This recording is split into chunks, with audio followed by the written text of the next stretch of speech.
আসসালামু আলাইকুম, স্বাগতম সবাইকে এবিসি জব ক্যারিয়ার। বাংলাদেশ বিদ্যুৎ উন্নয়ন বোর্ড ওয়াবদা বা পিডিবি যে নামেই বলেন, এইখানে সাহায্যকারী বা হেল্পার পদে যে সার্কুলার পাবলিশ হয়েছে, অনেকগুলো লোক নেবে, 1596 জন প্যানেলও হবে, তার মানে আরো বেশি লোক নেওয়ার সম্ভাবনা আছে। এখানে অনেকে আবেদন করেছেন, কিন্তু কিভাবে প্রস্তুতিটা শুরু করবেন এটা অনেকেই বুঝতেছেন না। তাদের জন্যই মূলত আজকে এই টপিকস নিয়ে আলোচনা করা।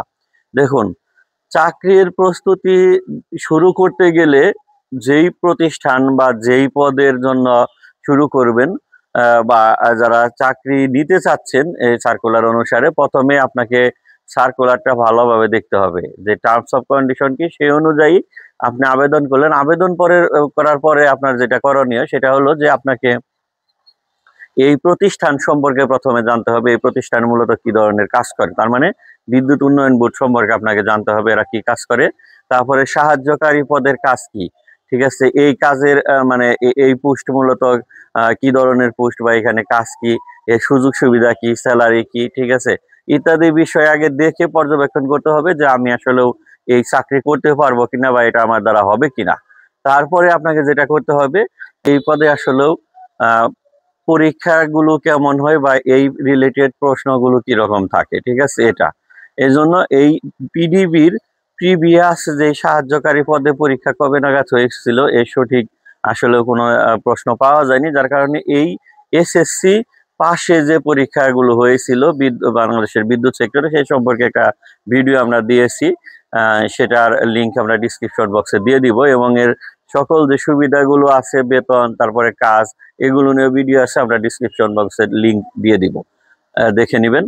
তারপরে এই কোশ্চেন প্যাটার্ন গুলো আপনাকে দেখতে হবে যে কি ধরনের প্রশ্ন এখানে হয় এবং কোন কোন সিলেবাস কভার করতে হবে, এগুলো মিলে তারপর আপনাকে সেইভাবে প্রস্তুতি ধরতে হবে। প্রথমে যেহেতু এখানে এসএসসি পাস আছে, তারা মানে আপনাকে এসএসসি পাশের যে সাবজেক্ট গুলো আছে, যেমন বাংলা দ্বিতীয় পত্র, তারপরে হলো আপনার ইংলিশ দ্বিতীয় পত্র মানে গ্রামার, তারপরে আইসিটি যে প্রশ্ন আছে এর বই আছে সেগুলো, ঠিক আছে, এগুলো দেখতে হবে। সাথে সাথে বিজ্ঞান ভিত্তিক ভূগোল, ঠিক আছে, বিজ্ঞানে যেমন ফিজিক্স, কেমিস্ট্রি, বায়োলজি, তার ফিজিক্সের বিদ্যুৎ রিলেটেড যে অধ্যায়গুলো, তারপরে হলো যে আপনার এই ভূগোল ও পরিবেশের যে বই আছে, এগুলোর বিভিন্ন মূল বইয়ের যে এসএসসি লেভেলে পড়াশোনা, এটা আপনারা দেখতে পারেন। পাশাপাশি হলো বাংলাদেশের বিদ্যুৎ সেক্টর সম্পর্কে জানতে হবে, সাধারণ জ্ঞান সম্পর্কে জানতে হবে, বাংলাদেশের সমসাময়িক বিষয় এবং বিশ্বের সমসাময়িক বিষয় সম্পর্কে বিভিন্ন বিষয় সম্পর্কে জানতে হবে। এগুলোর কম্বাইন্ড বই আপনারা বাজারে বিভিন্ন পাবেন, নিয়োগ সহায়িকা, ঠিক আছে। নিয়োগ সহায়িকা গুলো আপনারা দেখতে পারেন, যেমন আপনারা যদি বাজারে যেমন অগ্রদূত সিরিজ, জর্জ সিরিজ ইত্যাদি বিভিন্ন বই আছে বাজারে, এগুলো আপনারা দেখতে পারেন, দেখলে ধারণা পাবেন। এবং এগুলো যদি প্রস্তুত নেয়, সমগ্র বই মূলত একই, কেউ সাজানোর প্যাটার্নটা একটু চেঞ্জ, এইটুকুই।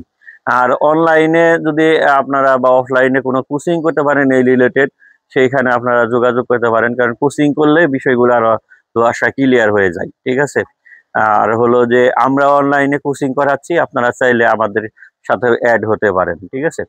তো এই রকম, তো এটা নিয়ে অরিড হওয়ার কিছু নেই, যেহেতু এসএসসি পাস এডুকেশনাল কোয়ালিফিকেশন, পরীক্ষার কোশ্চেন প্যাটার্ন এমসিকিউ হওয়ার সম্ভাবনাই বেশি।